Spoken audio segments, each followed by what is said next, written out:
என் பெயர் திவ்யா. பெற்றோருக்கு நான் ஒரே மகள். இந்த உலகத்திலேயே என் அம்மா அப்பாவிற்கு என்னைத்தான் மிக அதிகம் பிடிக்கும். என் வாழ்க்கையில் எந்த குறையும் தெரியாமல் ஒரு இளவரசி போலத்தான் என்னை வளர்த்தார்கள். சிறு வயது முதலே என் சின்ன சின்ன ஆசைகளையும் தேவைகளையும் பார்த்து பார்த்து நிறைவேற்றினார்கள். எனக்கு ஒரு பொருள் பிடித்துவிட்டால் போதும், மறு யோசனை ஏதுமின்றி அதை என் கையில் கொண்டு வந்து சேர்த்து விடுவார்கள். என் முகத்தில் ஒரு புன்னகையை காண்பதற்காக தங்களின் சொந்த சந்தோஷங்களை கூட அவர்கள் தியாகம் செய்ய துணிந்தவர்கள். நான் பார்ப்பதற்கு அழகாக இருப்பேன். படிப்பிலும் எப்போதும் கெட்டித்தான். கல்லூரி படிப்பு முடிந்த கையோடு எனக்கு ஒரு அரசு பள்ளியில் ஆசிரியராக பணியும் கிடைத்தது. ஆரம்ப சம்பளமாக 50,000 ரூபாய் கிடைத்தது. இந்த சிறிய வயதில் அரசு வேலை கிடைப்பது எல்லோருக்குமே அமைந்துவிடாத ஒரு பாக்கியம். அதனால் அது என் வாழ்வில் ஒரு பெரிய கனவு நனவான தருணமாக அமைந்தது. ஆனால் என் பெற்றோர் ஒரு நாளும் என் சம்பள பணத்தில் உரிமை கொண்டாடியதே இல்லை. என்னிடமிருந்து ஒரு ரூபாய் கூட அவர்கள் வாங்கியதில்லை. இது நீ கஷ்டப்பட்டு உழைச்ச பணம் திவ்யா. இத உனக்காகவே செலவு பண்ணு. உன் ஆசைகளை நிறைவேற்றிக்கோ. உன் எதிர்காலத்தை சிறப்பாக்கிக்கோ என்று தான் எப்போதும் சொல்வார்கள். நானும் என் சம்பள பணத்தில் சில நேரங்களில் எனக்கு பிடித்த ஆடைகளை வாங்குவேன். புதிய போன் வாங்கிக் கொள்வேன். தோழிகளுடன் வெளியில் சுற்ற போவேன். நல்ல உணவகங்களுக்கு சென்று விருந்து வைப்பேன். எல்லாவற்றையும் முடித்துவிட்டு மீதி இருக்கும் பணத்தை என் வங்கி கணக்கில் சேமித்து வைப்பேன். என் வாழ்க்கை எந்த கவலையும் இல்லாமல் மிகுந்த மகிழ்ச்சியோடு நகர்ந்து கொண்டிருந்தது. இறைவன் இந்த உலகத்தின் ஒட்டுமொத்த சந்தோஷத்தையும் என் மடியில் தான் கொட்டுகிறார் என்று நான் நினைப்பதுண்டு. அன்பான குடும்பம், கௌரவமான வேலை, பெற்றோரின் பாசம், சமூகத்தில் மதிப்பு என எதற்கும் என் வாழ்வில் பஞ்சமில்லை. ஒவ்வொரு நாளும் காலையில் முகத்தில் புன்னகையோடு கண் விழிப்பேன். பள்ளிக்கு சென்று குழந்தைகளுக்கு பாடம் சொல்லித் தருவேன். மாலையில் வீடு திரும்பியதும் என் அம்மா அப்பாவுடன் அமர்ந்து அரட்டை அடிப்பேன். பல நேரங்களில் நாங்கள் ஒன்றாக அமர்ந்து தேநீர் அருந்திக் கொண்டே விழுந்து விழுந்து சிரித்து பேசுவோம். என் வாழ்க்கை எப்போதும் இப்படியே தான் மகிழ்ச்சியாக இருக்கும் என்று நான் ஆழமாக நம்பினேன். ஆனால் என் வாழ்க்கையை தலைகீழாக மாற்றப் போகும், என் அழகான நந்தவனத்தை ஒரே நொடியில் களைத்து போட போகும் ஒருவன் என் வாழ்க்கையில் நுழையப் போகிறான் என்பதை நான் அப்போது சற்றும் அறிந்திருக்கவில்லை. அன்று ஒரு நாள் பள்ளி முடிந்து வீட்டிற்கு வந்தவள் என் அறையில் அமர்ந்து போனை பார்த்து கொண்டிருந்தேன். அப்போது முன்பின் தெரியாத ஒரு புதிய எண்ணிலிருந்து எனக்கு ஒரு மெசேஜ் வந்தது. எனக்கு அறிமுகம் இல்லாதவர்களிடம் பேசுவது சுத்தமாக பிடிக்காது என்பதால் முதலில் அதை நான் பெரிதாக கண்டு கொள்ளவில்லை. பதில் ஏதும் அனுப்பாமல் அப்படியே விட்டுவிட்டேன். ஆனால் சில நிமிடங்களிலேயே அதே எண்ணிலிருந்து அடுத்த மெசேஜ் வந்தது. தொடர்ந்து மூன்றாவது, நான்காவது என அடுக்கடுக்காக மெசேஜ்கள் வந்து கொண்டே இருந்தன. நான் பலமுறை அதை அலட்சியப்படுத்தினேன். நாம் தான் பதில் அனுப்பவில்லையே, அவனாகவே சலித்து போய் நிறுத்தி விடுவான் என்று நினைத்தேன். ஆனால் என் கணிப்பு தப்பியது. மறுநாளும் அவனிடமிருந்து மெசேஜ்கள் வர தொடங்கின. நான் எவ்வளவு தூரம் அவனை தவிர்க்க முயன்றேனோ அவ்வளவு தூரம் அவன் எப்படியாவது என்னிடம் பேசிவிட வேண்டும் என்று துடித்தான். இப்படியே சில நாட்கள் ஓடின.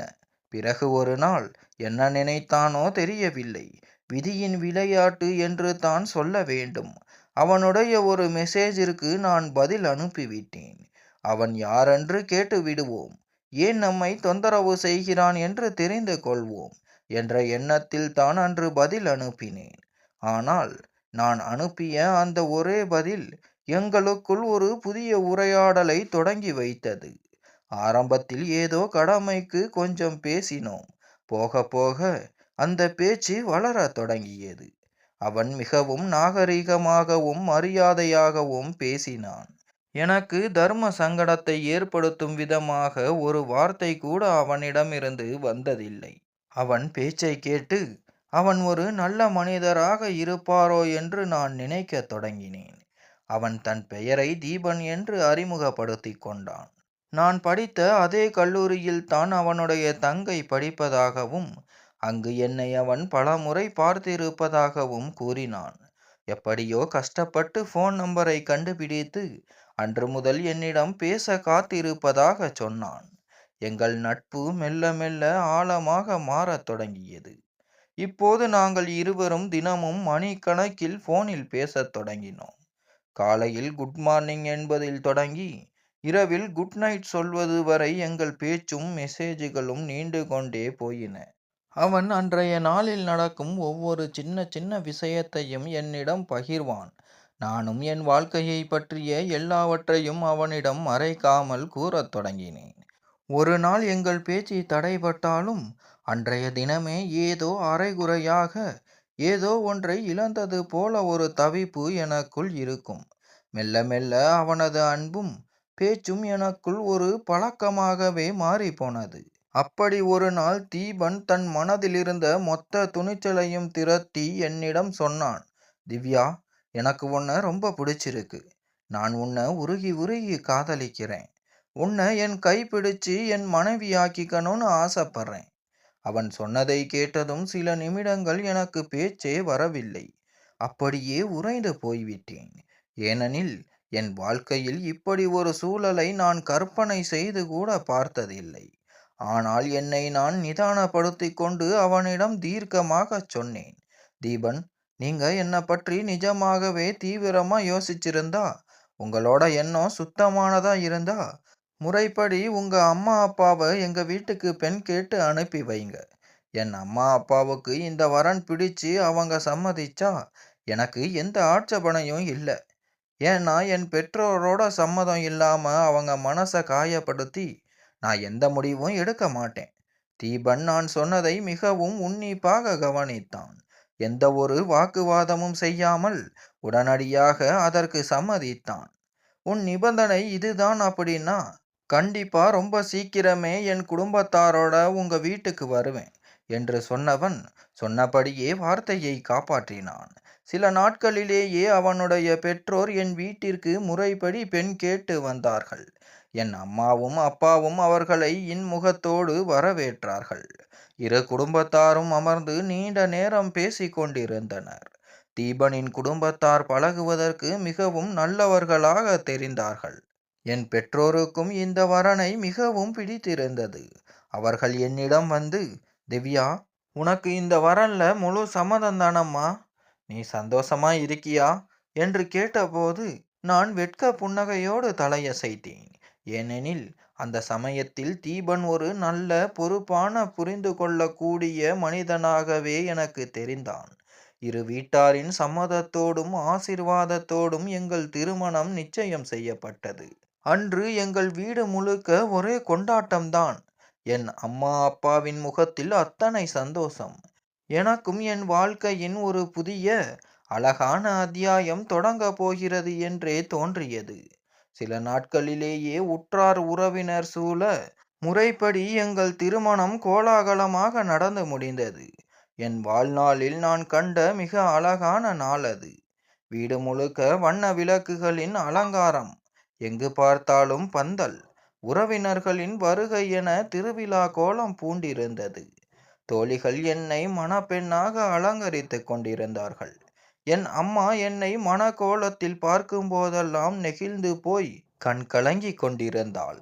அப்பாவின் முகத்தில் மகிழ்ச்சி அப்பண்டமாக தெரிந்தாலும் தன் செல்ல மகளை பிரிந்து அனுப்ப போகும் அந்த பிரிவு துயரமும் வலியும் அவரது கண்களுக்குள் மறைந்திருந்தது. மணமகளாக நான் மணமேடையில் அமர்ந்திருந்த போது என் வாழ்க்கையின் புதியதொரு பயணம் தொடங்கப் போவதை உணர்ந்தேன். திருமண சடங்குகள் அனைத்தும் மிக சிறப்பாக நடந்தேறின. வந்திருந்தவர்கள் அனைவரும் என்ன பொருத்தம், அப்படியே கண்ணு பட போகுது, ஜோடி பொருத்தம் அச்சு அசலா இருக்கு என்று எங்களை பாராட்டி வாழ்த்தினார்கள்.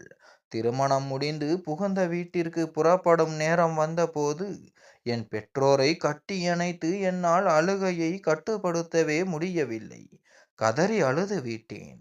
அம்மா என் கண்ணீரை துடைத்து, இனிமே அதுதான் உன்னோட வீடு திவ்யா.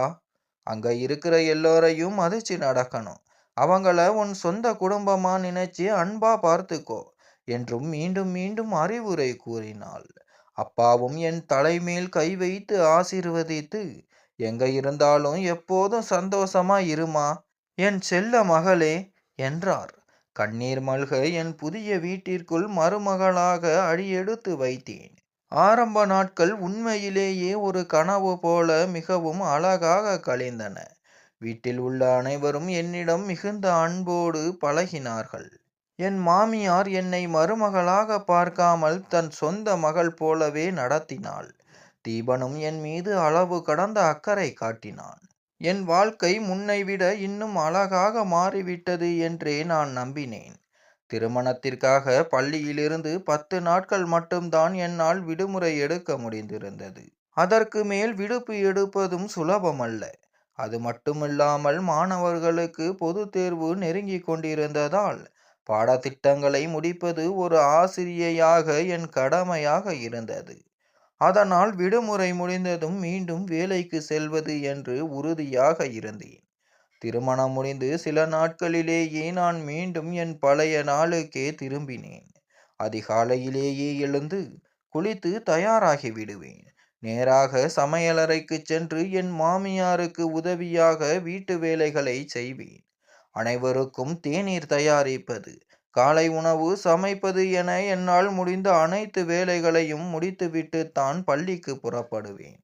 பள்ளியில் நாள் முழுக்க குழந்தைகளுக்கு பாடம் நடத்துவது, அவர்களின் நோட்டுகளை திருத்துவது, அவர்களின் சந்தேகங்களை தீர்ப்பது என பிஸியாக இருப்பேன். மீண்டும் மாலையில் வீடு திரும்பியதும் சோர்வை பொருட்படுத்தாமல் வீட்டு வேலைகளில் இறங்கி விடுவேன். ஒரே நேரத்தில் குடும்ப பொறுப்பு, வேலை என 2 குதிரைகளில் சவாரி செய்வது போல இரட்டை பொறுப்புகளை சுமக்க வேண்டியிருந்தது. ஆனால் அதில் எனக்கு எந்த குறையும் இல்லை. ஏனெனில் எனக்கு என் வேலை மிகவும் பிடிக்கும். ஒரு மனிதன் தன் கடமைகளை முழு மனதோடு ஏற்றுக்கொண்டால் எந்த பொறுப்பையும் சுலபமாக சுமந்து விடலாம் என்பது என் எண்ணம். ஒரு நாள் காலை நான் எப்போதும் போல பள்ளிக்கு கிளம்புவதற்காக தயாராகி கொண்டிருந்தேன். அப்போது என் மாமியார் என் அறைக்கு வந்தார். அவரது முகத்தில் ஒரு மெல்லிய மர்மமான புன்னகை தவழ்ந்து கொண்டிருந்தது. அறையினுள் நுழைந்த என் மாமியார் என் தலைமுடியை அன்போடு வருடினார். திவ்யாமா, உனக்கு கல்யாணம் ஆகி இன்னையோட 1 வாரம் முடியுது. நம்ம குடும்பத்துல ஒரு வழக்கம் இருக்குடா. புதுசா வர்ற மருமகள் கல்யாணம் ஆகி 1 வாரம் முடிஞ்சதும் அவ கைப்பட ஏதாவது ஒரு இனிப்பு செஞ்சு எல்லோருக்கும் கொடுக்கணும். அதனால இன்னைக்கு சாயங்காலம் ஸ்கூல் முடிச்சு வந்ததும் உனக்கு தெரிஞ்ச நல்ல இனிப்பா ஏதாவது செய்றியாமா என்றார். நான் முகத்தில் புன்னகையை வரவழைத்து கொண்டு, கண்டிப்பா அத்தை. நான் ஸ்கூல்ல இருந்து வந்தவுடனே முதல்ல ஸ்வீட் செஞ்சிடுறேன். நீங்க அதை பத்தி கவலையே படாதீங்க என்றேன். என் பதிலை கேட்டு அவர் முகம் மலர்ந்தது. எனக்கு தெரியும் திவ்யா, நீ எதையும் ரொம்ப சிறப்பா செய்வேன்னு என்று பாராட்டிவிட்டு சென்றார். அதன் பின் நான் ஸ்கூலுக்கு கிளம்பினேன். அன்று பள்ளி முழுவதும் குழந்தைகளுக்கு பாடம் நடத்தி கொண்டிருந்த போதும் என் மனதில் மாலை வீட்டிற்கு சென்று என்ன இனிப்பு செய்யலாம், அது எல்லோருக்கும் பிடிக்குமா என்ற சிந்தனை தான் ஓடிக்கொண்டிருந்தது. எனக்கு சமையல் செய்வதில் ஆர்வம் அதிகம் என்பதால் விதவிதமான பலகாரங்களை பற்றி மனதிற்குள் யோசித்து கொண்டே இருந்தேன். அந்த வீட்டில் என் நாத்தனார், அதாவது தீபனின் தங்கை சுனிதாவும் தங்கி இருந்தாள். சுனிதாவிற்கு ஏற்கனவே திருமணமாகிவிட்டது. ஆனால் ஏதோ ஒரு சில காரணங்களால் அவள் தன் சிறிய மகனோடு தாய் வீட்டிலேயே வசித்து வந்தாள். நான் அவளிடம் ஒருபோதும் அதற்கான காரணத்தை கேட்டதே இல்லை. ஏனெனில் ஒவ்வொரு மனிதருக்கும் ஒரு சில தனிப்பட்ட சூழ்நிலைகளும் நெருக்கடிகளும் இருக்கும். அடுத்தவர் தனிப்பட்ட வாழ்க்கையில் தேவையில்லாமல் தலையிடுவது நாகரிகம் அல்ல என்பதில் நான் உறுதியாக இருந்தேன். ஆரம்பத்திலிருந்தே சுனிதா என்னிடம் மிகவும் அன்பாக, பாசமாக நடந்து கொண்டாள். என்னை எப்போதும் அண்ணி அண்ணி என்று தான் கூப்பிடுவாள். எப்போதும் எனக்கு முன்னும் பின்னுமே சுற்றி கொண்டிருப்பாள். நான் சமையலறைக்கு சென்றால் அவளும் எனக்கு உதவ ஓடி வருவாள். நான் அறையில் இருந்தால் அங்கேயே வந்து என்னுடன் அமர்ந்து அரட்டை அடிப்பாள். அண்ணி, உங்க கூந்தல் எவ்வளவு அழகா இருக்கு. உங்க சேலை கட்டும் ஸ்டைல் சூப்பர் அண்ணி. நீங்க எங்க வீட்டு மருமகளா வந்த அப்புறம்தான் அண்ணி இந்த வீடு லட்சுமிகரமா களை கட்டி இருக்கு என்று ஐஸ் வைப்பது போல பாராட்டு மழை பொழிவாள். அவள் பேச்சை கேட்கும்போது எனக்கும் மனதிற்குள் மகிழ்ச்சியாக இருக்கும். அவளுடைய குட்டி மகனும் எப்போதும் என்னிடமே வந்து விளையாடிக் கொண்டிருப்பான். மெல்ல மெல்ல அந்த பிஞ்சு குழந்தையிடமும் எனக்கு ஒரு தீராத பாசம் ஏற்பட்டு விட்டது. இறைவன் எனக்கு எவ்வளவு நல்ல குடும்பத்தை கொடுத்திருக்கிறார். எல்லோரும் என்னை ஒரு அந்நிய பெண்ணாக பார்க்காமல் தங்களின் சொந்த பிள்ளையாகவே கொண்டாடுகிறார்களே என்று நினைத்து பெருமிதம் கொண்டேன். புதிய வாழ்க்கையோடு மெல்ல மெல்ல என்னை இணைத்து கொள்ள தொடங்கினேன். பெற்றோருக்கு பின் என்னை என் என்று உரிமை கொண்டாட இத்தனை சொந்தங்கள் கிடைத்துவிட்ட மகிழ்ச்சியில் மிதந்தேன். ஆனால் நான் என் சொந்தங்கள் என்று நினைத்து கொண்டாடும் இந்த மனிதர்களுக்கு பின்னால் ஒரு மாபெரும் சதிவலை பின்னப்பட்டிருக்கிறது என்பதையோ, அது என் வாழ்க்கையையே புரட்டி போடப் போகிறது என்பதையோ அந்த ஏழை பேதை நான் சுத்தமாக அறிந்திருக்கவில்லை. நாட்கள் எந்த பிரச்சனையுமின்றி மிக அமைதியாக நகர்ந்தன. என் புதிய வாழ்க்கை இப்போது ஒரு சீரான வேகத்தில் போய்க் கொண்டிருந்தது. காலையில் சீக்கிரம் எழுவது, வீட்டு வேலைகளில் உதவுவது, பள்ளிக்கு சென்று முழு மனதோடு குழந்தைகளுக்கு பாடம் நடத்துவது, மாலையில் வீடு திரும்பியதும் மீண்டும் வீட்டு வேலைகளை கவனிப்பது என என் பொழுதுகள் கழிந்தன. வெளிப்பார்வைக்கு அந்த வீட்டில் உள்ள அனைவரும் அத்தனை தங்கமான மனிதர்களாக தெரிந்ததால் என் மனதில் அவர்கள் மீது ஒரு துளி கூட சந்தேகம் எழவில்லை. எல்லாம் நன்றாகவே போய்க் கொண்டிருந்த நிலையில் ஒரு மாதம் உருண்டோடியது. இன்று மாதத்தில் முதல் தேதி. நான் ஆவலோடு எதிர்பார்த்த என் சம்பள நாள். பள்ளி முடிந்து நான் வீடு திரும்பிய சில நிமிடங்களிலேயே என் மொபைல் போனுக்கு வங்கியிலிருந்து அந்த மெசேஜ் வந்தது. என் முழு சம்பளமும் கணக்கில் ஏறிவிட்டிருந்தது. இந்த மாத சம்பளத்தில் நமக்கு பிடித்த மாதிரி சில புதிய ஆடைகளை வாங்க வேண்டும். மீதி பணத்தை வங்கி கணக்கிலேயே சேமித்து வைக்க வேண்டும் என்று என் மனதிற்குள் ஒரு குட்டி திட்டம் தீட்டிக் கொண்டிருந்தேன். சரியாக அந்த நேரத்தில் என் நாத்தனார் சுனிதா என் அறைக்குள் நுழைந்தாள். அவள் முகம் முற்றிலும் வாடி போயிருந்தது. கண்கள் அழுது அழுது வீங்கி இருப்பது போல காட்சியளித்தன. அவளை அந்த நிலையில் கண்டதும் நான் பதறி போனேன். உடனே அவள் அருகில் சென்று, சுனிதா, என்னாச்சு? ஏன் இப்படி அழுதுகிட்டு இருக்கீங்க? என்ன பிரச்சனை என்று பதற்றத்தோடு கேட்டேன். அவள் மெதுவாக என் அருகில் அமர்ந்து என் கைகளை பற்றி கொண்டு, அண்ணி, என் பையனுக்கு உடம்பு சரியில்லை அண்ணி. சில நாட்களா அவனுக்கு கடுமையான காய்ச்சல்.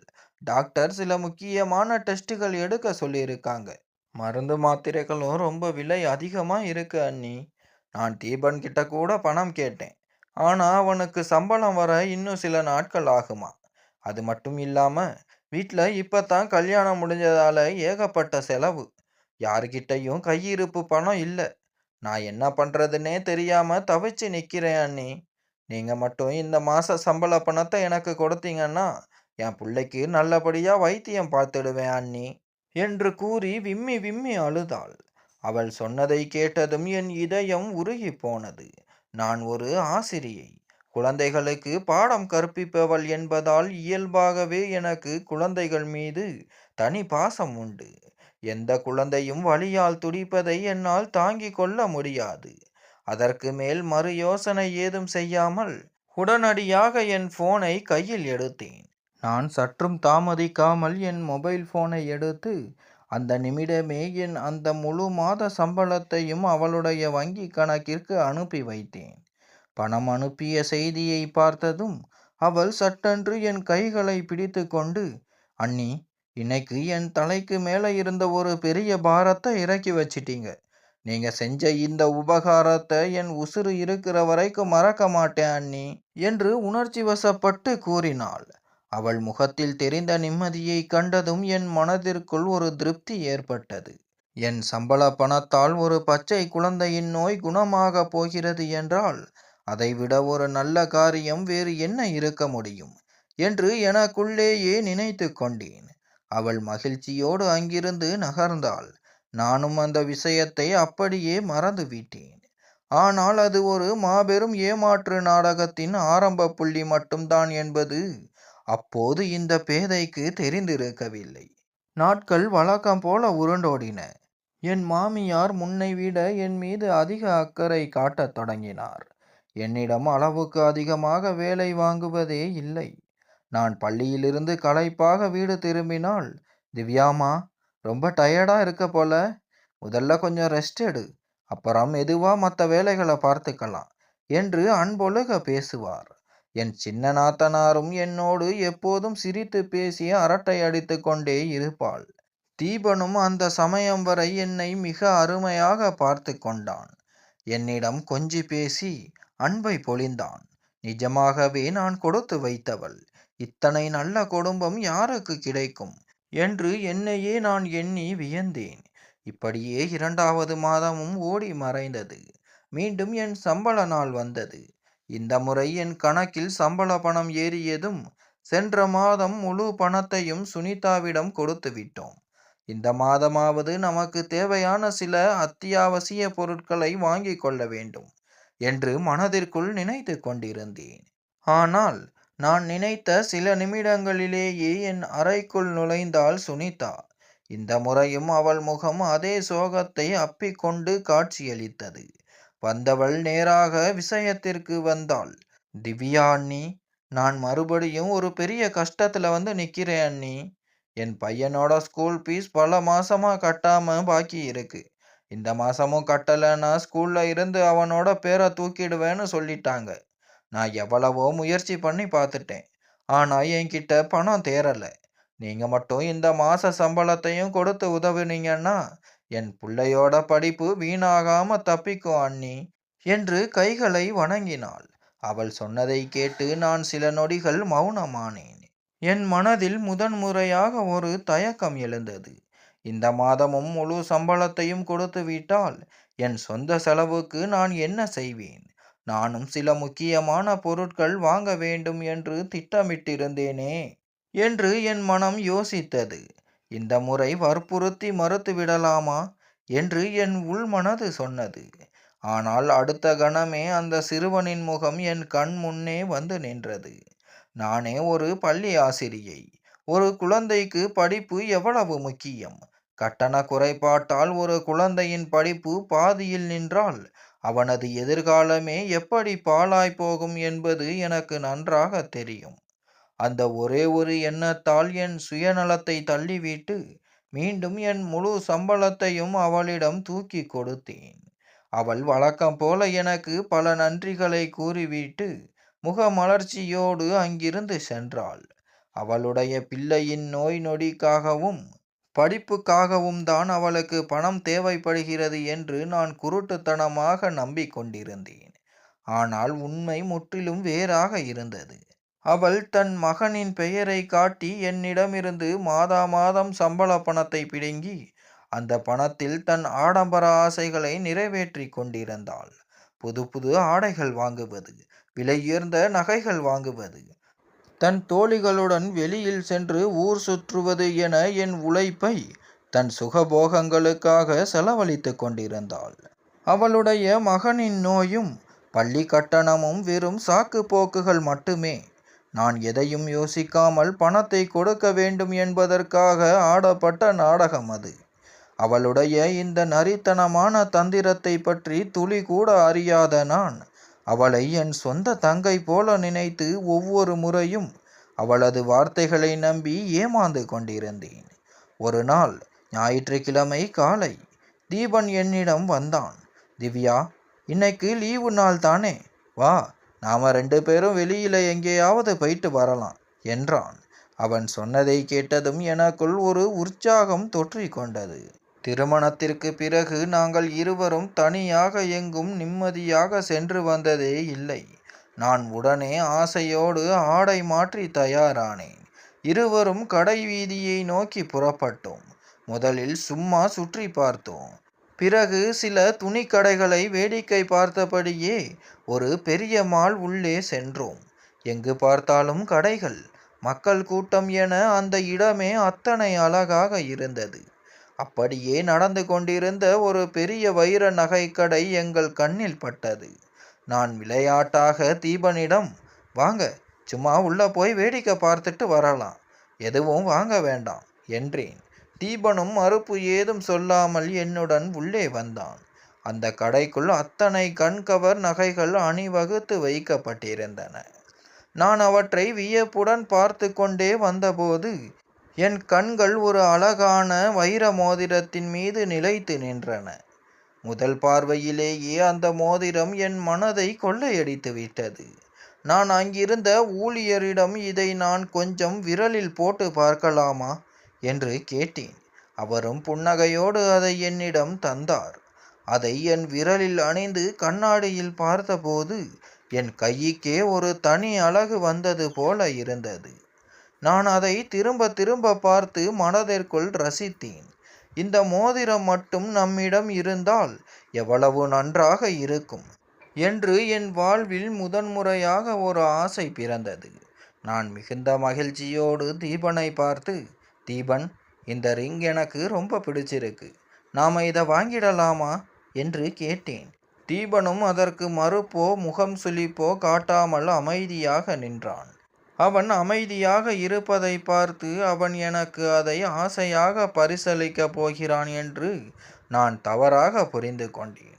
உடனே கடை ஊழியரிடம் இதை பேக் பண்ணிடுங்க என்றேன். அவரும் சில நிமிடங்களில் அதை அழகான பெட்டியில் வைத்து பேக் செய்து அதற்கான பில் தொகையை என் முன்னால் வைத்தார். பணம் செலுத்தும் நேரம் வந்தபோது நான் ஆசையோடும் புன்னகையோடும் தீபனின் முகத்தை பார்த்தேன். ஆனால் அடுத்த கணமே அவன் எந்த ஒரு சலனமும் இல்லாமல் மிக சாதாரணமாக சொன்னான், என்கிட்ட பணம் எதுவும் இல்லை திவ்யா, நீ காடு தேய்ச்சி பணத்தை கொடுத்துடு. அவன் சொன்ன வார்த்தைகளை கேட்டதும் எனக்கு ஒரு நிமிடம் மூச்சே நின்றுவிட்டது போல இருந்தது. என் காதுகளையே என்னால் நம்ப முடியவில்லை. நான் அதிர்ச்சியோடு அவனை கூர்மையாக பார்த்து, என்ன தீபன், விளையாடுறியா? நீ என்ன பேசுறன்னு உனக்கே புரியுதா? என்கிட்டையும் இப்போ பணம் இல்லை. நீ தான் என்னை ஷாப்பிங் கூட்டிகிட்டு வந்திருக்க, நீ தான் வாங்கி தருவேன்னு நான் நினச்சேன் என்றேன். அதற்கு அவன் மிக அலட்சியமாக, இல்லை, உனக்கு இந்த மோதிரம் பிடிச்சிருக்குன்னு சொன்ன உடனே உன் சொந்த பணத்தை வச்சு நீ வாங்கிக்க போறன்னு தான் நான் நினச்சேன். அவன் சொன்னதை கேட்டபோது எனக்கு அவ்வளவு அவமானமாக போய்விட்டது. அவனிடம் பணம் இல்லை என்றால் அதை முதலிலேயே என்னிடம் சொல்லி இருக்கலாமே. நான் ஏன் இந்த மோதிரத்தை பேக் செய்ய சொல்ல போகிறேன்? இப்போது கடை ஊழியரும் எங்களை ஒரு மாதிரியாக பார்க்க தொடங்கிவிட்டார். அந்த இடத்தில் என் கௌரவமே கப்பல் ஏறியது போல உணர்ந்தேன். நான் மெதுவான குரலில் அந்த ஊழியரிடம், அண்ணே, இப்போதைக்கு இது இருக்கட்டும், நான் அப்புறமா வந்து வாங்கிக்கிறேன் என்றேன். அதற்குள் எங்களுக்குள் நடந்த பேச்சை அந்த ஊழியர் ஓரளவிற்கு புரிந்து கொண்டார் போலிருக்கிறது. அவர் சற்று எரிச்சலோடு, கையில் காசு இல்லைன்னா எதுக்குங்க கடைக்குள்ளே வந்து பொருளை பார்த்து டைம் வேஸ்ட் பண்ணுறீங்க என்று கேட்டுவிட்டார். அவர் சொன்ன அந்த வார்த்தை என் இதயத்தில் அம்பு பாய்வது போல இருந்தது. என் கண்கள் சட்டென்று குளம் போன்றாயின. ஆனால் அந்த பொது இடத்தில் நான் எதையும் காட்டிக்கொள்ளவில்லை. அமைதியாக தீபனுடன் கடையை விட்டு வெளியே வந்தேன். வீடு திரும்பும் வரை இருவருக்குள்ளும் ஒரு வார்த்தை கூட பரிமாறி கொள்ளப்படவில்லை. என் மனதில் அத்தனை கோபமும் அதைவிட பெரிய ஏமாற்றமும் குடிகொண்டிருந்தது. என் வாழ்க்கையிலேயே முதன்முறையாக நான் அத்தனை பெரிய அவமானத்தை, அதுவும் என் கணவனால் சந்தித்து நின்றேன். வீட்டிற்கு வந்த பிறகும் நீண்ட நேரம் என் மனம் அந்த சம்பவத்தையே நினைத்து தவித்து கொண்டிருந்தது. அன்றே என் மனதிற்குள் ஒரு முடிவை எடுத்தேன். இனி இந்த மாத சம்பளத்தை எக்காரணம் கொண்டும் சுனிதாவிடம் தரப்போவதில்லை. இதுவரை தீபனின் மாத சம்பளம் எவ்வளவு என்று நான் அவரிடம் கேட்டதே இல்லை. படித்தவர், ஒரு நல்ல நிறுவனத்தில் வேலை பார்க்கிறார் என்பதால் கௌரவமான தொகையை தான் சம்பாதிப்பார் என்று நினைத்திருந்தேன். ஆனால் நாட்களாக ஆகத்தான் எனக்கு புரிய தொடங்கியது. அவனது சம்பளம் பெரிய அளவில் ஒன்றும் இல்லை என்பது. அதைவிட கொடுமை, அவன் என் சொந்த செலவுகளுக்கென்று ஒரு ரூபாய் கூட கையில் தருவதில்லை. இங்கு குடும்பத்திலோ என் உழைப்பு முழுவதையும் அவன் தங்கை மாதா மாதம் அபகரித்து கொள்கிறாள். இப்படியே போனால் நான் எப்போது தான் என் சொந்த காலில் நிற்பது? எனக்கென்று சில கனவுகள், சில அத்தியாவசிய தேவைகள் இருக்காதா? ஒவ்வொரு முறையும் பிறருக்காக என் உழைப்பை வாரி இறைத்துவிட்டு நான் மட்டும் கையேந்தி நிற்பதா? இந்த முறை என்ன நடந்தாலும் சரி, என் சம்பளத்தை யாருக்கும் தரமாட்டேன் என்று எனக்குள் சபதம் எடுத்துக்கொண்டேன். அன்று இரவு சமையலறையில் நின்று பாத்திரங்களை கழுவி கொண்டிருந்தேன். வீடு முழுவதும் நிசப்தமாக இருந்தது. அப்போது வீட்டின் பின்புறத்தில் இருந்து மிக மெல்லிய குரலில் யாரோ போனில் பேசும் சத்தம் கேட்டது. கூர்ந்து கவனித்த போது அது பெரிய நாத்தனார் சுனிதாவின் குரல். அவள் தன் அறையில் அமர்ந்து யாருடனோ போனில் பேசிக் கொண்டிருந்தாள். முதலில் நான் அதை தற்செயலாக கடக்க முயன்றேன். ஆனால் அவள் பேசிய வார்த்தைகள் என் கால்களை அப்படியே சமையலறை தரையோடு உறைய வைத்தன. அவள் போனில் யாரிடமோ வாய்விட்டு சிரித்து கொண்டே பேசிக் கொண்டிருந்தாள். ஆமாடி, என் புருஷன் மறுபடியும் எனக்கு ஃபோன் பண்ணிட்டே இருந்தான். வீட்டுக்கு திரும்பி வந்துடுன்னு கெஞ்சிறான். ஆனால் நான் அந்த பிச்சைக்காரங்கிட்ட இனி சாகிற வரைக்கும் போக மாட்டேன். அவன் எனக்கு இன்னைக்கு வரைக்கும் என்னத்தான் கிழிச்சான்.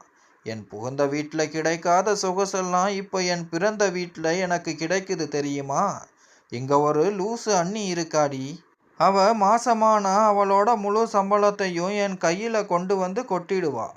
நான் என் பையனுக்கு உடம்பு சரியில்லை, ஸ்கூல் ஃபீஸு கட்டணும்னு ஏதாவது ஒரு பொய்யை சொல்லி அவகிட்ட இருந்து பணத்தை கறந்துடுவேன்.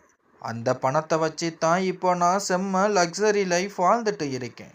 பிராண்டட் பர்ஸ், காஸ்ட்லி செருப்பு, புதுசு புதுசாக ட்ரெஸ் வாங்கி தள்ளுறேன். அப்பப்போ என் ஃப்ரெண்ட்ஸோட வெளியூர் டூரும் போயிட்டு வர்றேன். எனக்கு இப்போ எந்த குறையும் இல்லை. அப்புறம் எதுக்கு நான் என் புருஷன் வீட்டுக்கு போகணும்? நான் இங்கேயே இருந்து நல்லா ஜாலியாக ஆட்டம் போடுவேன். அவள் சொன்ன ஒவ்வொரு வார்த்தையும் என் காதில் விழுந்தபோது என் இதயமே வெடிப்பது போல இருந்தது. என் காதுகளை என்னால் நம்ப முடியவில்லை. எந்த பெண்ணை பாவம் கணவனை பிரிந்து வாழ்கிறாளே என்று பரிதாபப்பட்டு என் உழைப்பை எல்லாம் அள்ளி கொடுத்தேனோ, அவளோ எனக்கு பின்னால் இப்படி ஒரு மாபெரும் துரோகத்தை செய்து கொண்டிருக்கிறாள். அவளது மகனின் நோயும் பள்ளி படிப்பும் அத்தனையும் சுத்த பொய். என் இரத்தத்தையும் சதையையும் பிழிந்து நான் வாங்கும் சம்பள பணத்தில் அவள் ஆடம்பரமாக உல்லாசமாக வாழ்க்கை வாழ்ந்து கொண்டிருக்கிறாள். கோபத்தில் என் கண்கள் சிவந்து கண்ணீர் முட்டியது. அந்த நிமிடமே ஓடிச் சென்று அவள் சட்டையை பிடித்து நியாயம் கேட்க வேண்டும் போல இருந்தது. ஆனால் கஷ்டப்பட்டு என் ஆத்திரத்தை கட்டுப்படுத்தி கொண்டேன். அவசரப்பட்டு எந்த ஒரு தப்பான முடிவையும் எடுத்துவிடக்கூடாது என்பதில் உறுதியாக இருந்தேன். இனி என் உழைப்பின் ஒரு பைசா கூட இவள் கைகளில் கிடைக்கக்கூடாது. இவள் எத்தனை நாடகங்கள் ஆடினாலும் என்ன பொய் சொன்னாலும் சரி என்று என் மனதில் ஆழமாக பூட்டு போட்டு கொண்டேன். அன்று இரவு என் படுக்கையில் வந்து படுத்து கொண்டேனே தவிர இரவு முழுவதும் என் கண்களுக்கு உறக்கம் வரவில்லை. நாம் யாரை நம் சொந்த தங்கை என்று நம்பினோமோ அவளே நம் நம்பிக்கையை முதலீட்டாக்கி நம்மை இத்தனை ஏமாளியாக ஆக்கி இருக்கிறாளே என்று நினைத்து நெஞ்சம் குமுறினேன். முகத்தில் அப்பாவியான புன்னகையோடு வலம் வரும் எல்லா மனிதர்களும் நல்லவர்கள் அல்ல. பச்சோந்திகளைப் போல முகமூடி அணிந்த மனிதர்களும் இந்த உலகத்தில் இருக்கிறார்கள் என்பதை அன்று தான் முதன்முறையாக நான் உணர்ந்தேன். சுனிதாவும் அந்த பச்சோந்திகளில் ஒருத்தித்தான். நாட்கள் மெல்ல மெல்ல நகரத் தொடங்கின.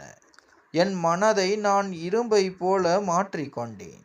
யார் உண்மையான அன்போடு பழகுகிறார்கள், யார் நம்மை பகடைக்காயாக பயன்படுத்துகிறார்கள் என்பது இப்போது எனக்கு தெளிவாக புரிந்துவிட்டது. பழையபடியே நான் ஆவலோடும் அதே சமயம் ஒருவித பதற்றத்தோடும் எதிர்பார்த்த அந்த சம்பள நாள் வந்தது. அன்று காலையில் இருந்தே என் மனதில் ஒரு விவரிக்க முடியாத பயமும் கலக்கமும் இருந்தது. ஏனெனில் என் கணக்கில் சம்பளம் பணம் ஏறிய செய்தி தெரிந்ததும் என் நாத்தனார் ஏதேனும் ஒரு புதிய பொய் மூட்டையோடு என் முன்னால் வந்து நிற்பாள் என்பது எனக்கு நன்றாக தெரியும். பள்ளியில் பாடம் நடத்தி கொண்டிருந்த போதும் என் கவனம் முழுவதும் அந்த சந்திப்பை எப்படி எதிர்கொள்வது என்பதிலேயே இருந்தது. கவனம் முழுவதும் அந்த சம்பளத்தை பற்றியே சுழன்று கொண்டிருந்தது. மதியத்திற்கு மேல் எதிர்பார்த்தபடியே என் வங்கி கணக்கில் சம்பளம் ஏறியதற்கான குறுஞ்செய்தி மொபைலில் வந்தது. அதை ஒரு முறை பார்த்துவிட்டு பெருமூச்சுடன் போனை பையுக்குள் வைத்து கொண்டேன். இன்று மாலை வீடு திரும்பியதும் ஏதோ ஒரு புயல் வீசப் போகிறது என்பதை என் உள்ளுணர்வு எச்சரித்து கொண்டே இருந்தது. மாலை பள்ளி முடிந்து நான் வீட்டிற்குள் நுழைந்தேன். இன்னும் என் கையில் இருந்த பையை கூட கீழே வைக்கவில்லை. அதற்குள் என் நாத்தனார் சுனிதா முகத்தில் புன்னகையோடு வைத்து கொண்டு என் அறைக்குள் வந்து விட்டாள். அவள் முகத்தில் இருந்த அந்த போலியான செயற்கையான அப்பாவித்தனத்தை இப்போது நான் அக்கு வேறான ஆணிவேராக புரிந்து வைத்திருந்ததால் எனக்குள் ஒரு அருவருப்பு தான் தோன்றியது. அவள் வழக்கம் போல என் அருகில் வந்து அமர்ந்து, அண்ணி, நான் ஒரு பெரிய இக்கட்டான சூழ்நிலையில் வந்து நிற்கிறேன் அண்ணி. இந்த மாதமும் எனக்கு கொஞ்சம் அவசரமாக பணம் தேவைப்படுது. நீங்கள் மட்டும் இந்த மாத சம்பளத்தை என் கையில் கொடுத்தீங்கன்னா என் பெரிய கஷ்டம் ஒன்று தீர்ந்துடும் அண்ணி என்றாள். மீண்டும் ஒரு புதிய பொய் மூட்டையை அவிழ்க்க தொடங்கினாள். ஏதேதோ செலவுகளை பட்டியலிட்டாள். நடுநடுவே தன் மகனின் பெயரையும் இழுத்தாள். ஆனால் இந்த முறை ஏமாற்றுவதற்கு முன்னால் நிற்பது பழைய திவ்யா இல்லையே. நான் மிகவும் நிதானமாக அவளது முகத்தை பார்த்து தீர்க்கமான குரலில் சொன்னேன், சுனிதா, என்ன மன்னிச்சிடுங்க. ஆனால் இந்த முறை என் சம்பள பணத்தை உங்களுக்கு தர முடியாது. எனக்கும் நிறைய சொந்த செலவுகள் இருக்கு. நான் தினமும் கஷ்டப்பட்டு ஸ்கூலுக்கு போயிட்டு வர்றேன். எனக்கும் சில பொருட்கள் வாங்க வேண்டியிருக்கு. எனக்கும் சில கனவுகள் இருக்கு. மாதம் கஷ்டப்பட்டு நான் உழைக்கிற முழு பணத்தையும் இப்படி அடுத்தவங்க கையில் கொடுத்துட்டு என்னால் வெறும் கையோடு நிற்க முடியாது. நான் சொன்னதை கேட்ட அடுத்த கணமே அவளது முகத்தில் இருந்த அந்த போலி புன்னகை மறைந்து முகம் கருத்து போனது. நான் அவளுக்கு பூட்டு போட்டு விடுவேன் என்று அவள் கனவிலும் நினைத்து பார்த்திருக்க மாட்டாள் போலிருக்கிறது. முதலில் சற்றே நிதானித்து பாசமாக பேசி என்னை வளைக்க பார்த்தாள். அண்ணி, ப்ளீஸ், இந்த ஒரு தடவை மட்டும் கொடுத்துடுங்க. அடுத்த மாசத்துல இருந்து நான் உங்ககிட்ட காசு கேட்கவே மாட்டேன் என்று கெஞ்சினாள். ஆனால் அவளது நிஜமான சுயரூபத்தை நான் என் காதால் கேட்டுவிட்ட பிறகு அவளது நாடகத்தை என்னால் எப்படி ரசிக்க முடியும்? இல்லை, திட்டவட்டமாக சொல்கிறேன், இந்த முறை எந்த சூழ்நிலையிலும் என் சம்பள பணத்தை நான் யாருக்கும் தரப்போறதில்லை. எனக்கும் என் எதிர்காலத்துக்குன்னு கொஞ்சம் பணத்தை சேமிக்க வேண்டியிருக்கு என்று முகத்தில் அடித்தாற்போல் கூறிவிட்டேன். அவள் சில நொடிகள் என்னை ஆத்திரத்தோடு முறைத்து பார்த்தாள். பின் ஒரு வார்த்தை கூட பேசாமல் சுவரில் முட்டி கொண்டவள் போல விறுவிறுவென்று அறையை விட்டு வெளியேறி சென்றாள். அவள் சென்ற பிறகு என் நெஞ்சில் பல மாதங்களாக அழுத்தி பிடித்து கொண்டிருந்த ஒரு பெரிய பாறை இறங்கியது போல ஒரு நிம்மதி பிறந்தது. அதே சமயம் அவளது அகங்காரம் இதில் பலத்த அடி வாங்கி இருப்பதையும் என்னால் உணர முடிந்தது. அன்று முதல் எங்கள் வீட்டின் அலைவரிசையும் சுவர்களின் நிறமும் மெல்ல மாறத் தொடங்கியது. இதற்கு முன்னால் நான் சமையலறைக்கு சென்றால் அண்ணி, அண்ணி என்று எனக்கு முன்னும் பின்னும் வாலாட்டி திரிந்த சுனிதா இப்போது என்னோடு பேசுவதையே முற்றிலுமாக நிறுத்தி கொண்டாள். அவள் முகத்தில் எப்போதும் ஒரு கசப்பும் கோபமும் அப்பண்டமாக தெரிந்தன. என்னை கண்டாலே முகத்தை திருப்பி கொண்டு போனாள். போகும்போதும் வரும்போதும் சின்ன சின்ன விஷயங்களுக்கு கூட நாரதர் வேலை பார்த்து மறைமுகமாக தாக்கி பேச தொடங்கினாள். ஆனால் நான் அவளது எந்த ஒரு குத்தலையும் காதில் வாங்கி கொள்ளவில்லை. பதில் பேசாமல் மௌனம் காத்தேன். ஏனெனில் தேவையில்லாமல் வீட்டில் ஒரு பெரிய சண்டையை உருவாக்க எனக்கு விருப்பமில்லை. சில நாட்களிலேயே வீட்டின் இன்னொரு பெரிய மாற்றத்தையும் நான் கவனித்தேன். இதற்கு முன்பு சுனிதா வீட்டில் அங்கொன்றும் இங்கொன்றுமாக சில சிறிய வீட்டு வேலைகளை செய்து வந்தாள்.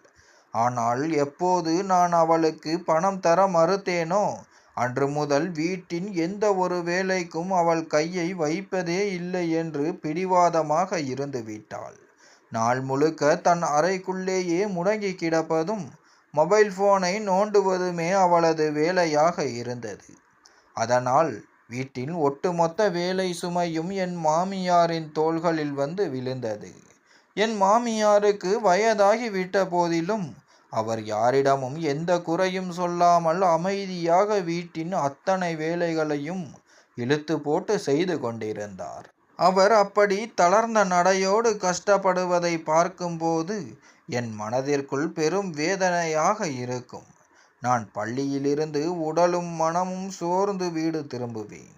ஆனால் வீட்டிற்குள் நுழைந்ததும் மாமியார் தனியாக சமையலறையில் பாத்திரங்களோடு மல்லு கட்டுவதையோ அல்லது வீடு முழுக்க பெருக்கிக் கொண்டிருப்பதையோ கண்டால் என் கையில் இருக்கும் பையை கூட தொடத் தோன்றாது. அப்படியே அதை ஒரு ஓரமாக வைத்துவிட்டு நேராக சமையலறைக்குள் புகுந்து விடுவேன். சில நேரங்களில் பாத்திரங்களை கழுவுவேன், வீட்டை துடைப்பேன், சமையலுக்கு காய் நறுக்கி தருவேன், துணிகளை துவைப்பேன் என அவரோடு சேர்ந்து வேலைகளை பகிர்ந்து கொள்வேன். என் மாமியார் பலமுறை என் கைகளை பிடித்து கொண்டு, திவ்யாம்மா, நீ இப்பதான் ஸ்கூல்ல இருந்து டயர்டா வந்திருக்கடா, முதல்ல கொஞ்சம் ரெஸ்ட் எடுமா, அப்புறம் பார்த்துக்கலாம் என்று என்னை தடுப்பார். ஆனாலும் நான் கேட்க மாட்டேன். வயதான ஒருவரை அந்த பாவி சுனிதா வேலை செய்ய விட்டு வேடிக்கை பார்க்கும்போது என்னால் எப்படி அமைதியாக இருக்க முடியும்? நாட்கள் செல்ல செல்ல என் உடலும் உள்ளமும் கடுமையான சோர்வுக்கு ஆளாகின. அதிகாலையிலேயே எழுந்து வீட்டு வேலைகளை செய்ய வேண்டும். பிறகு பள்ளிக்கு ஓடி நாள் முழுக்க குழந்தைகளுக்கு பாடம் நடத்தி அங்கிருக்கும் பொறுப்புகளையும் சுமக்க வேண்டும். மீண்டும் மாலை வீடு திரும்பியதும் மூச்சிறைக்க வீட்டு வேலைகளை கவனிக்க வேண்டும். இது எனக்கு பெரும் சுமையாக மாறத் தொடங்கியது. இரவு நேரத்தில் படுக்கை வரும்போது என் கைகள் இரண்டும் வலிக்கத் தொடங்கும். இடுப்பு வலி உயிரை பிழிவது போல இருக்கும்.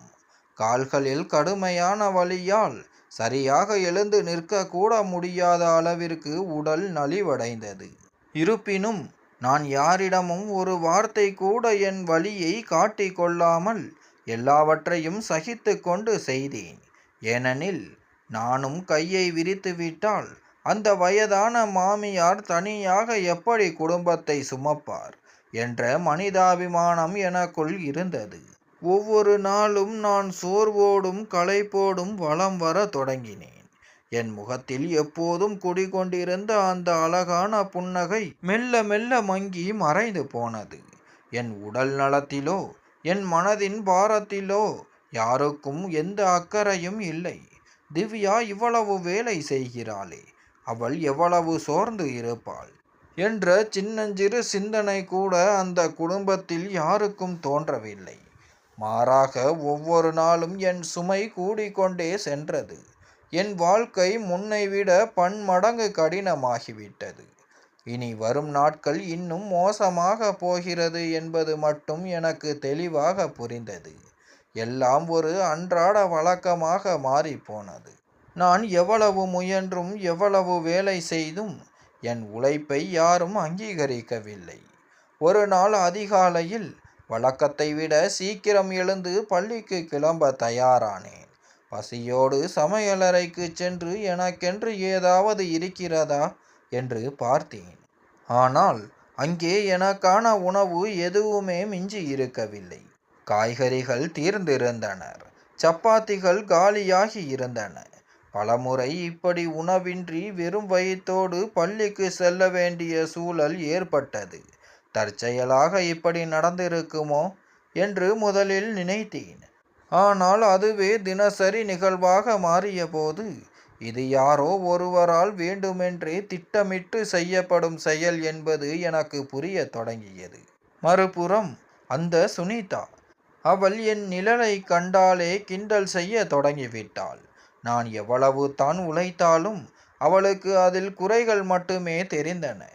நீ சரியாவே வேலை செய்கிறதில்ல, வீட்டில் எந்த அக்கறையும் காட்ட மாட்டேங்கிற, வெளியே போயிட்டு வேலை செய்கிறதாலேயே உனக்கு திமிரு வந்துடுச்சு என்று என் வேலையையும் என் ஆசிரியர் பணியையும் கொச்சைப்படுத்தி பேசினாள். அவளது நஞ்சு கருத்துக்களை கேட்டு புண்பட்டாலும் வீட்டில் சண்டை மூண்டுவிடக்கூடாது என்பதற்காக மௌனத்தையே ஆயுதமாக பயன்படுத்தினேன். என் நிலைமை சொல்ல முடியாத அளவு மோசமானது. காலை முதல் இரவு வரை ஓயாமல் உழைத்தேன். பள்ளியில் மாணவர்களுக்கு பாடம் நடத்துவது, நோட்டு திருத்துவது என ஒரு பக்கம், வீட்டில் சமையல், துவைப்பது, சுத்தம் செய்வது என மறுபக்கம். எந்திரமாய் ஓடியும் யாருக்கும் என் வலியின் ஒரு துளி கூட தெரியவில்லை. என்னை விட கொடுமை தீபனின் மாற்றம். கல்யாணமான புதுசில் அன்பாக பேசியவன் இப்போது என்னிடம் பேசுவதையே குறைத்து கொண்டான். அலுவலகத்திலிருந்து வந்ததும் நேராக அறைக்குள் சென்று கதவை சாத்திக் கொள்கிறான். நான் எதையாவது பேச முற்பட்டால் ஓர் 2 வார்த்தைகள் மட்டும் சொல்லிவிட்டு பேசாமல் இருந்து விடுகிறான். அவன் ஏன் இப்படி மாறினான்? அவனுக்கும் எனக்கும் என்ன பிரச்சனை? இதற்கான விடை எனக்கு இன்றும் தெரியவில்லை. ஒரு நாள் காலை அந்த சுனிதா என் அறைக்குள் நுழைந்து எந்தவித சங்கடமும் இன்றி பேசினாள். அண்ணி, எனக்கு உடம்பு சரியில்லை. காலையில் சீக்கிரம் எந்திரிக்கவே என்னால் முடியலை. நீங்கள் எப்போவும் ஸ்கூலுக்கு போகிறதுக்காக சீக்கிரம் எழுந்திருக்கிறீங்கள்ல, அதனால் இனிமே எல்லோரும் கிளம்புறதுக்கு முன்னாடி நீங்களே எல்லாருக்கும் காலை உணவு செஞ்சிடுங்களேன். அவள் சொன்னதை கேட்டு என் இதயம் சுருங்கியது. ஏற்கனவே களைப்பில் நான் மிதந்து கொண்டிருந்தேன். ஆனால் என் மாமியாரை பார்த்தேன். அவருக்கு முழங்கால் வலி. நீண்ட நேரம் நிற்க முடியாது. வேறு வழியின்றி தலையாட்டினேன். அன்றிலிருந்து என் காலை பொழுது நரகமானது. ஒவ்வொருவருக்கும் தனித்தனி விருப்பங்கள். ஒருவருக்கு முட்டை, ஒருவருக்கு பிரெட், ஒருவருக்கு தேநீர், ஒருவருக்கு காஃபி. சுனிதாவின் பையனுக்கு ஒரு வகை டிஃபன். என் மாமியாருக்கு உடல் நலத்திற்கு ஏற்ற மென்மையான உணவு. தீபனுக்கு ஒரு வகை உணவு என சமையலறையில் மட்டும் 2 மணி நேரம் செலவானது. அனைவருக்கும் பரிமாறி முடிப்பதற்குள் நான் உயிர் போய் உயிர் பிழைத்திருப்பேன். பிறகு அவசரமாக குளித்துவிட்டு பள்ளிக்கு ஓடுவேன். பலமுறை நான் காலை உணவே உண்ணாமல் பள்ளிக்கு சென்றிருக்கிறேன். பள்ளிக்கு செல்லும்போதே என் தலை கனத்து உடல் சோர்ந்து போயிருக்கும். என் கவனமும் பாடங்களில் நிலை குலைந்தது. மாணவர்கள் செய்யும் சிறு குறும்புக்கு கூட முன்பெல்லாம் பொறுமையோடு கையாண்ட நான் இப்போது சட்டென்று கோபப்பட தொடங்கிவிட்டேன். பின்னர் நான் ஏன் இப்படி மாறிக்கொண்டிருக்கிறேன் என்று என்னையே நினைத்து மனதிற்குள் வருந்துவேன். இந்த ஆத்திரம் குழந்தைகள் மீது இல்லை, என் சொந்த வாழ்க்கையின் ஏமாற்றங்களும் சுமைகளுமே இப்படி கோபமாக வெளிப்படுகின்றன என்பது எனக்கு நன்றாகவே புரிந்தது.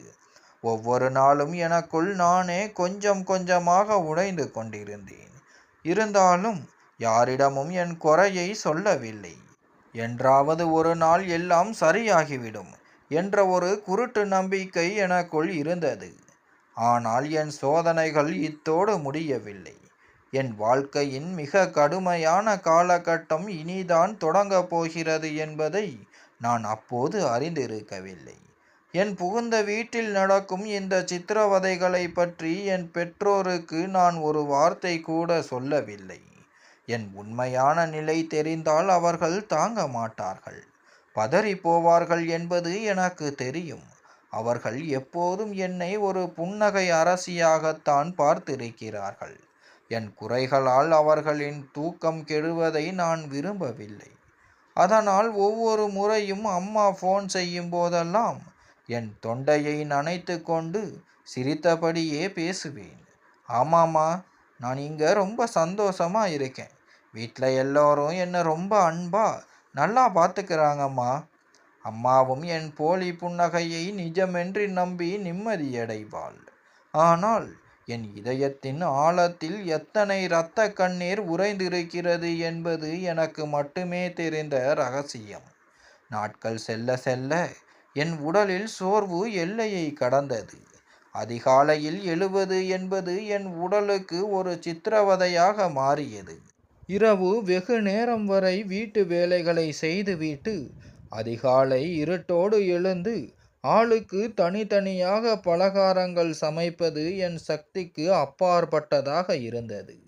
அன்று இரவு படுக்கையில் சரிந்தபோது ஒரு தீர்க்கமான முடிவை எடுத்தேன். இனிமேல் இப்படி விடியற் காலையில் என்னால் எழுந்திருக்க முடியாது. நானும் ஒரு மனித பிறவிதான்.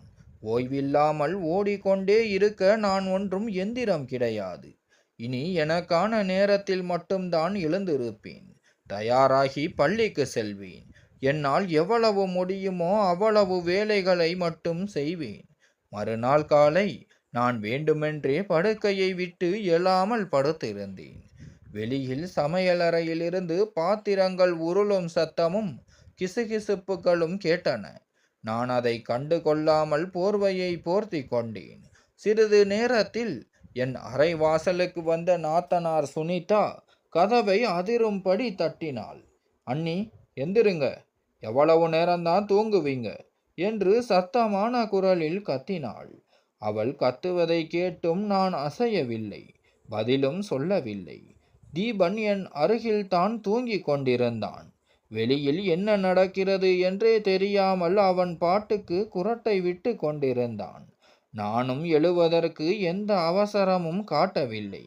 என் பள்ளிக்கு செல்லும் நேரம் நெருங்கியதும் மெதுவாக எழுந்தேன்.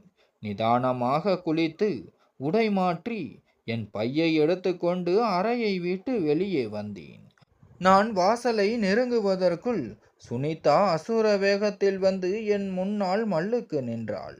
அவளது முகத்தில் ஆத்திரமும் வன்மமும் அப்பண்டமாக தெரிந்தது. அவள் உதட்டை வளைத்து, ஆகா, என்ன மகாராணி, இன்னைக்கு என்னவோ காலையில் டிஃபன் செய்ய கூட உங்களுக்கு விடியலை போல.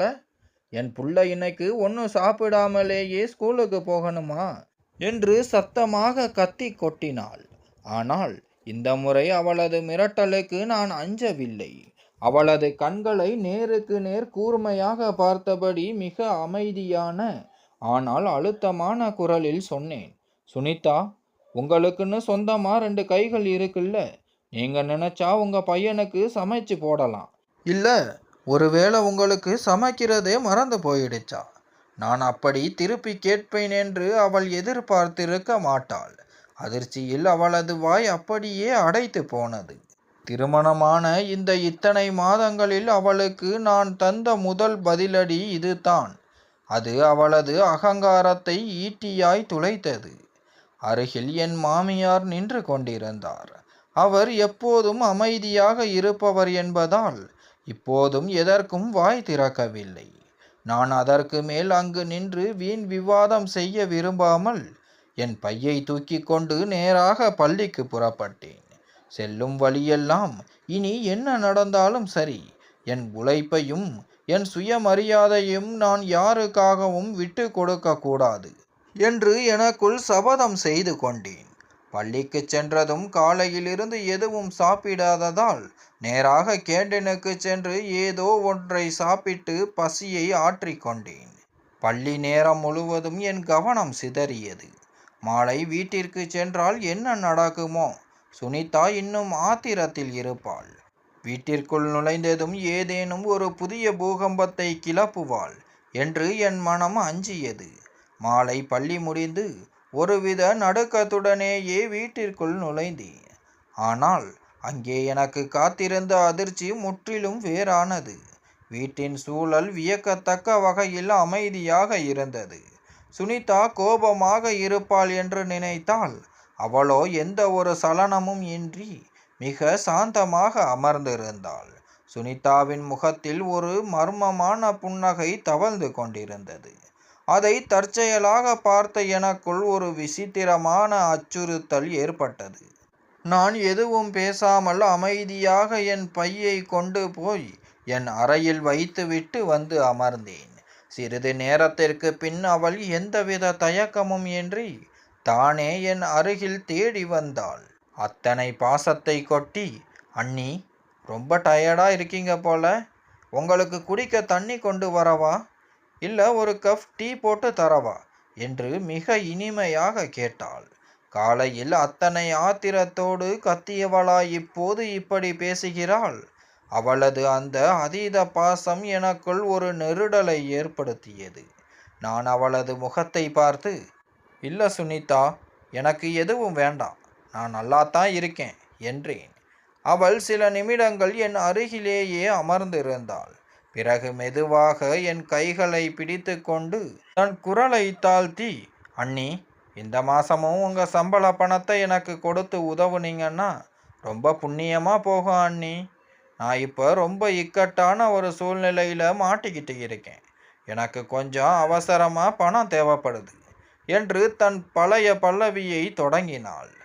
அவள் பணம் என்ற வார்த்தையை உச்சரித்த கணமே அன்று சமையலறையில் அவள் போனில் பேசிய அத்தனை வார்த்தைகளும் என் காதுகளில் ரீங்காரமிட்டன. மாதா மாதம் அவள் என் உழைப்பை எப்படி பொய் சொல்லி பறித்தாள் என்பதும், என் இரத்தத்தை உறிஞ்சி அவள் எப்படியெல்லாம் சொகுசு வாழ்க்கை வாழ்ந்தாள் என்பதும் என் நினைவுக்கு வந்து என் நெஞ்சை குத்தியது. இந்த முறை நான் துளியும் தயங்கவில்லை. அவளது கண்களை நேருக்கு நேர் பார்த்து மிக தெளிவான வார்த்தைகளில் சொன்னேன், என்ன மன்னிச்சிடுங்க சுனிதா. ஆனா இந்த முறை என் சம்பள பணத்தை என்னால் உங்ககிட்ட தர முடியாது. எனக்கும் நிறைய சொந்த செலவுகள் இருக்கு. என் தேவைகளுக்காக நானும் கொஞ்சம் பணத்தை சேமிக்க வேண்டியது இருக்கு. இனிமே என் உழைப்பின் முழு பணத்தையும் இப்படி அடுத்தவங்க கையில தூக்கி கொடுத்துட்டு என்னால் ஏமாந்து நிற்க முடியாது. நான் இதை சொல்லி முடித்ததும் அவளது முகத்தில் இருந்த அத்தனை போலி புன்னகையும் மெல்ல மறைந்தது. ஆனால் ஆச்சரியப்படும் விதமாக இந்த முறை அவள் தன் கோபத்தை வெளியில் காட்டிக் கொள்ளாமல் அமுக்கிக் கொண்டாள். அவளது முகமாற்றத்தை கண்டபோதே எனக்கு புரிந்துவிட்டது. அவள் மனதிற்குள் ஏதோ ஒரு புதிய சதித்திட்டம் தீட்டப்பட்டு கொண்டிருக்கிறது என்று. சுனிதா அவ்வளவு எளிதில் தன் தோல்வியை ஒப்புக்கொண்டு பின்வாங்கும் ஆள் இல்லை என்பது எனக்கு நன்றாக தெரியும். அவளது இந்த மௌனம் எனக்கு பெரும் ஆபத்தின் அறிகுறியாகவே தோன்றியது.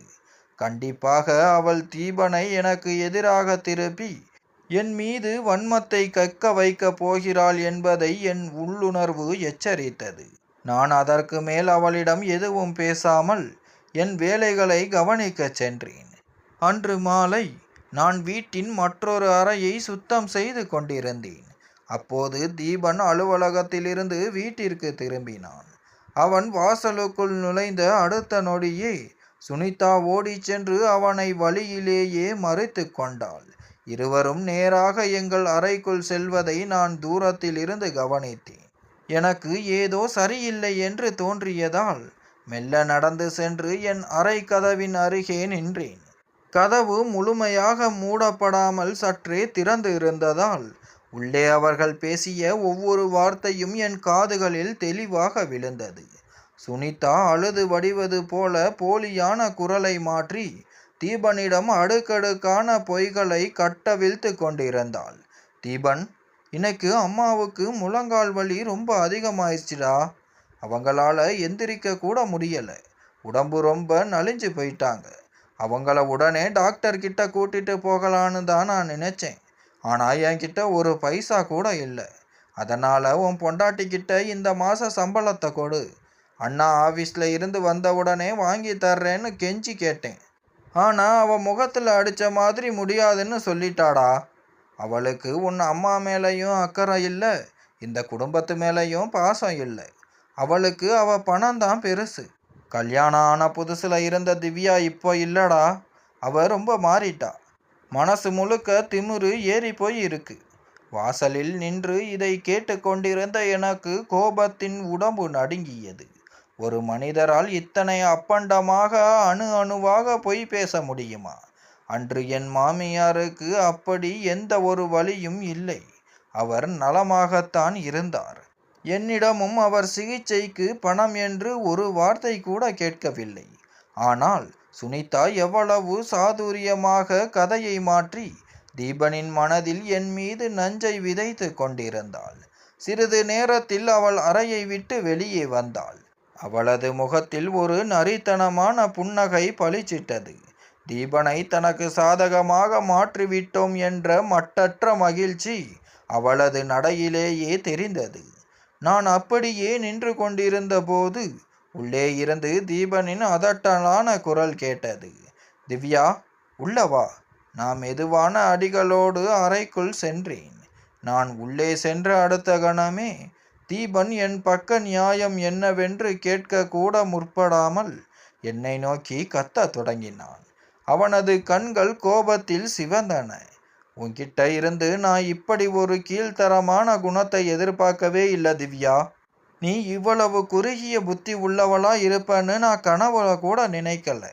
அவ கேட்டவுடனே உன் சம்பள பணத்தை கொடுத்திருந்தா உனக்கு என்ன குறைஞ்சு போயிருக்கும்? என் அம்மாவுக்கு வைத்தியம் பார்க்கத்தானே அவ பணம் கேட்டா என்று இடி முழக்கமிட்டான். அவன் ஒரு முறை கூட என்னிடம் உண்மை என்னவென்று விசாரிக்காதது என் இதயத்தை உலுக்கியது. நான் என் அழுகையை கட்டிப்படுத்தி கொண்டு என்னை நிதானப்படுத்தி கொண்டு சொன்னேன், தீபன், முதல்ல நான் சொல்றத கொஞ்சம் கேளுங்க. கல்யாணமான நாள்ல இருந்து இன்னைக்கு வரைக்கும் மாசம் மாசம் என் முழு சம்பளத்தையும் உங்க தங்கச்சி கிட்ட தான் கொடுத்துட்டு இருக்கேன். ஒரு மாசம் பையனுக்கு உடம்பு சரியில்லைன்னாங்க, இன்னொரு மாசம் ஸ்கூல் ஃபீஸுன்னாங்க. நான் எதற்கும் மறுப்பு சொல்லாம எல்லா பணத்தையும் கொடுத்தேன். ஆனா இந்த முறை நான் மறுத்ததுக்கு காரணம், எனக்கு சில தேவைகள் இருக்கு. அதை விட முக்கியம், உங்க தங்க இப்போ உங்ககிட்ட அப்பண்டமா பொய் சொல்றாங்க. அம்மாவுக்கு உடம்பு எதுவும் முடியாம போகல. அவங்க என்கிட்ட காசும் கேட்கல. நான் சொல்றது தான் உண்மை தீபன். நான் பேசி முடிப்பதற்குள் தீபன் ஆத்திரத்தின் உச்சத்திற்கு சென்று என் வார்த்தைகளை பாதியிலேயே வெட்டினான். வாய மூடு திவ்யா. என் தங்கச்சிய பத்தி இனி ஒரு வார்த்தை தப்பா பேசுன, அவ்வளவு தான். அவ என் கூட பிறந்தவ. அவளுக்கு பின்னாடி நான் எதையும் கேட்க மாட்டேன். எனக்கு என் தங்க மேல முழு நம்பிக்கை இருக்கு. இங்க யாராவது பொய் சொல்றாங்கன்னா அது நீ மட்டும்தான் என்று என் முகத்திற்கு நேராக விரல் நீட்டி எச்சரித்தான். அவன் சொன்ன அந்த வார்த்தை என் இதயத்தை அப்படியே சுக்குநூறாக உடைத்து போட்டது. எனக்கு முதன்முறையாக புரிந்தது, என் சொந்த கணவனுக்கு என் மீது ஒரு துளி கூட நம்பிக்கை இல்லையே என்பதை நினைத்தபோது என் நெஞ்சு வெடித்தது. கண்ணீர் மல்க அவனிடம், தீபன், நான் உங்க மனைவி. நான் ஏன் உங்ககிட்ட பொய் சொல்ல போறேன் என்று கதறினேன். ஆனால் அவன் என் முகத்தை கூட ஏறிட்டு பார்க்கவில்லை. ஆத்திரத்தில் கண்கள் இருள, உனக்கு இந்த குடும்பத்து மேல அக்கறை இல்லை.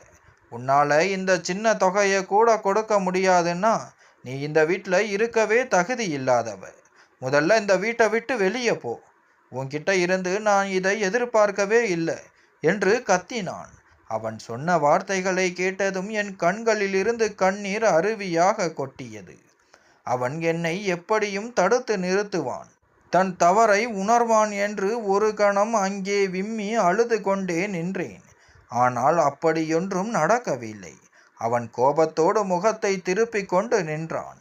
நான் நடுங்கும் கைகளோடு அலமாரியை திறந்து என் ஆடைகளையும் அத்தியாவசிய பொருட்களையும் ஒரு பையில் எடுத்து வைத்தேன். நான் வீட்டை விட்டு புறப்படும் போது அந்த வீட்டில் ஒருவராலும் என்னை நிறுத்த எந்த முயற்சியும் செய்யப்படவில்லை. என் மாமியார் சிலையாக நின்றார். ஆனால் நாத்தனார் சுனிதாவின் முகத்தில் ஒரு மர்மமான பெரும் வெற்றி புன்னகை தாண்டவமாடியது.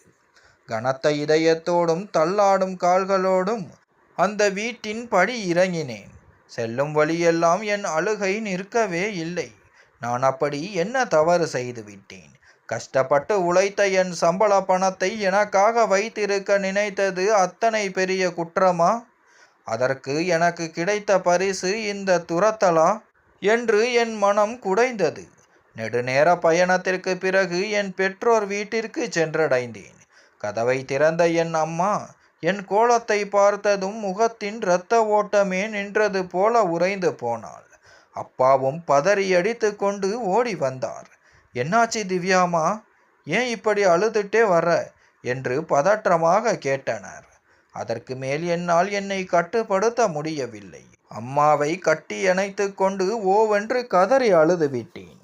மனம் ஓரளவு அமைதியானதும் ஆரம்பம் முதல் இன்று வரை நடந்த அத்தனை கொடுமைகளையும் அவர்களிடம் கொட்டினேன்.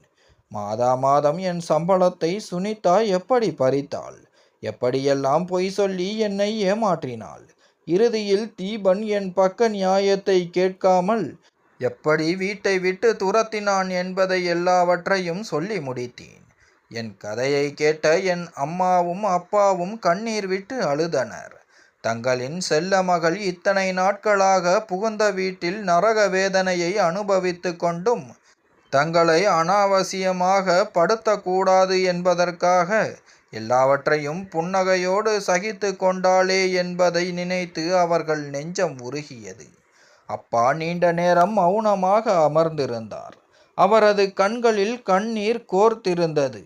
தன் மகள் திருமணத்திற்கு பின் இவ்வளவு கஷ்டப்படுவாள் என்று அவர் கனவிலும் நினைத்திருக்க மாட்டார்.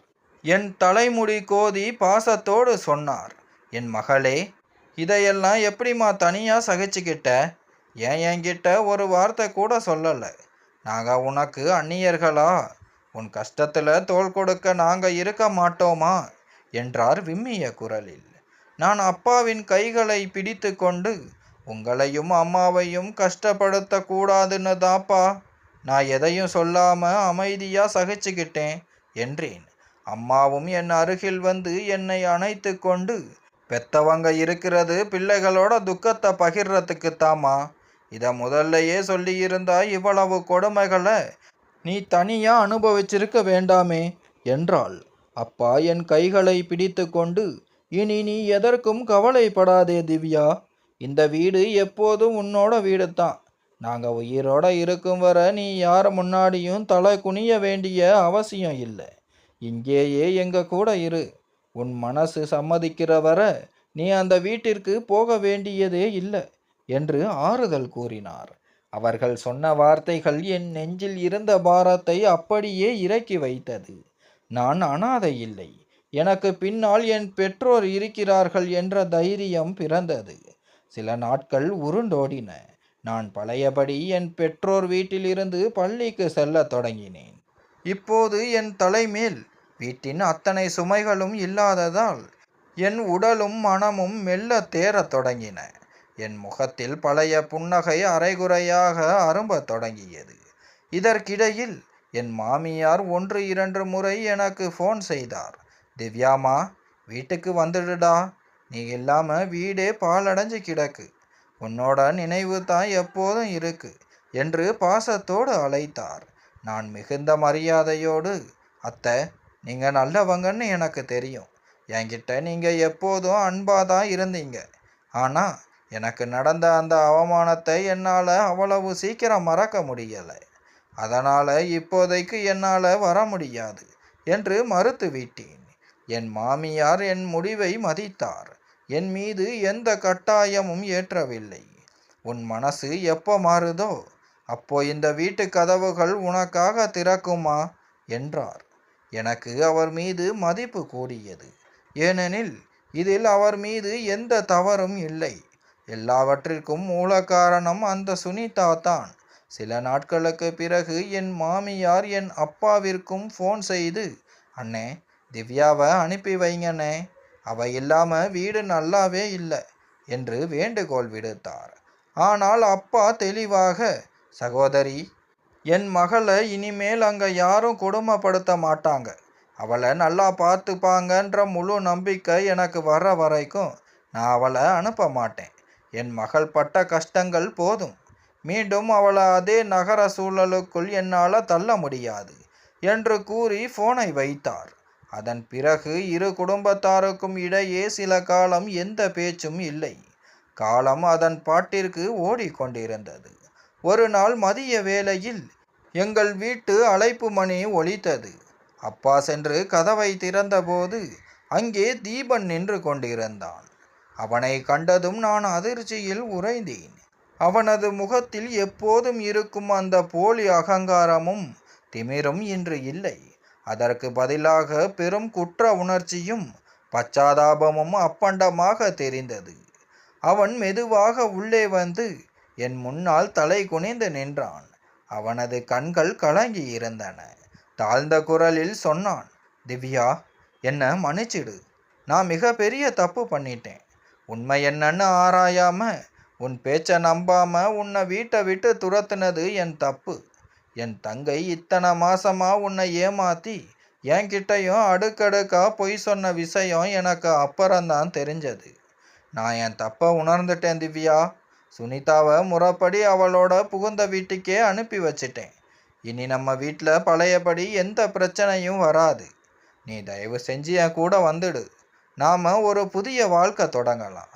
அவன் பேசியதை கேட்டு நான் மௌனமாகவே இருந்தேன். ஏனெனில் என் இதயத்தில் விழுந்த வடுக்கள் இன்னும் முழுமையாக ஆறவில்லை. அப்போது என் அப்பா தீபனை நோக்கி பல கேள்விகளை தொடுத்தார். உன் தப்ப நீ நிஜமாவே உணர்ந்து தான் பேசுறியா?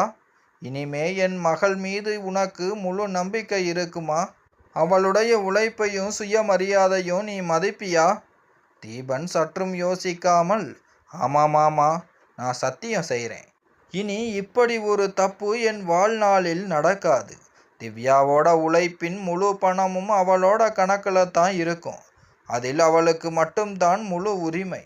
அவளை யார் முன்னாடியும் நான் தலை குனிய விட மாட்டேன் என்று உறுதியளித்தான். அவனது வார்த்தைகளில் இருந்த உண்மை தெரிந்தது. அப்பா என் பக்கம் திரும்பி, திவ்யா, முடிவு உன்னோடது தாம்மா.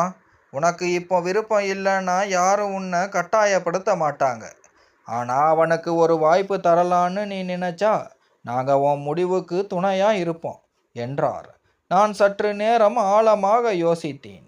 ஒரு மனிதன் தன் தவறை உணர்ந்து அதை திருத்திக் கொள்ள தேடி வரும்போது அவனுக்கு ஒரு இறுதி வாய்ப்பு வழங்குவது தான் மனித நேயம் என்று என் மனம் சொன்னது. நான் தீபனை மன்னிக்க துணிந்தேன். மீண்டும் தீபனுடன் என் புகுந்த வீட்டிற்குள் நுழைந்தேன். அங்கே வீட்டின் சூழல் நிஜமாகவே மாறியிருந்தது. நாத்தனார் சுனிதா தன் புகுந்த வீட்டிற்கு சென்று விட்டாள். இப்போது எப்போதாவது விருந்தாளியாக மட்டுமே வந்து போகிறாள். வரும்போதும் பழைய நரித்தனம் ஏதுமின்றி அன்போடு பேசிவிட்டு செல்கிறாள். என் மாமியார் பழையபடியே என் மீது பாசத்தை பொழிகிறார். எல்லாவற்றிற்கும் மேலாக தீபன் இப்போது என் ஒவ்வொரு வார்த்தைக்கும் என் உணர்வுகளுக்கும் மதிப்பளிக்கிறான். இப்போது என் மாத சம்பளம் முழுவதும் என் சொந்த வங்கி கணக்கிற்குள் மட்டுமே வந்து சேர்கிறது. அதன் மீது எனக்கு மட்டுமே முழு அதிகாரம் உள்ளது. யாரும் என்னிடம் பணத்தை கேட்டு வற்புறுத்தவோ மன உளைச்சலுக்கு ஆளாக்குவதோ இல்லை. என் தேவைகளுக்கு ஏற்ப செலவு செய்துவிட்டு மீதி பணத்தை என் எதிர்கால சேமிப்புக்காக சேமித்து வருகிறேன். ஒரு வழியாக என் வாழ்க்கை மீண்டும் மகிழ்ச்சியான பாதையை நோக்கி திரும்பியிருக்கிறது. நன்றி.